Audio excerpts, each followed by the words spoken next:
How to install Google Chrome browser in Mac OS operating system. आज की video में हम मैकबुक में MacBook Air Mac OS operating system का कोई भी वर्जन आप यूज़ करते हैं वहाँ पर गूगल क्रोम ब्राउज़र को इंस्टॉल करने का तरीका सीखेंगे। तो चलिए वीडियो स्टार्ट करते हैं।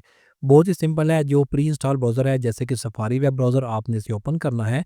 ओपन करने के बाद आपने यहाँ पर गूगल क्रोम ब्राउज़र या सिंपल क्रोम आपने सर्च करना है।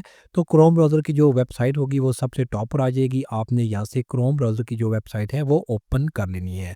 ओपन करेंगे तो यहाँ पर आपके सामने डाउनलोड क्रोम का एक बटन होगा। आपने इस डाउनलोड बटन पर क्लिक करना है तो आपके सफारी ब्राउज़र में गूगल क्रोम फाइल जो फाइल होगी वो डाउनलोड होना स्टार्ट हो जाएगी। 214 MB की फाइल है जो आपने डाउनलोड करनी है।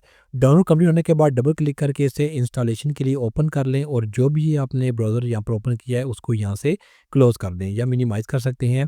इसके बाद आपने क्या करना है कि यहाँ पर एक नई विंडो आपके सामने ओपन होगी। आपने अब क्या करना है कि क्रोम ब्राउज़र को एप्लीकेशन फ़ोल्डर में आपने कॉपी करना है। ड्रैग एंड ड्रॉप करेंगे तो ये कॉपी होना स्टार्ट हो जाएगा। 600 MB का साइज़ होगा जो आपने कॉपी करना है। कॉपी करने के बाद आपने इस विंडो को भी यहाँ से क्लोज़ कर देना है और लॉन्च पैड में जाकर आपने क्रोम ब्राउज़र चेक करना है। जैसे कि मैं यहाँ पर जाता हूँ तो क्रोम ब्राउज़र मेरे पास यहाँ सामने आ चुका है। मैं इसे ओपन करूँगा। आपने ओपन करना है, ये पहले इसको वेरीफ़ाई करेगा। इसके बाद आपने यहाँ से ओपन बटन पर क्लिक करना है तो जो क्रोम ब्राउज़र होगा वो आपके मैक ओएस ऑपरेटिंग सिस्टम में सक्सेसफुली इंस्टॉल होने के बाद ओपन हो जाएगा। अगर आप इसको डिफ़ॉल्ट वेब ब्राउज़र रखना चाहते हैं तो सेट एज़ डिफ़ॉल्ट पर क्लिक करेंगे तो ये डिफ़ॉल्ट ब्राउज़र बन जाएगा। तो आप इस तरह से बहुत ईज़िली अपने मैक ओएस ऑपरेटिंग सिस्टम में कोई भी वर्ज़न यूज़ करते हैं, सेम तरीके से आप गूगल क्रोम ब्राउज़र को इंस्टॉल कर सकते हैं। Thanks for watching this video.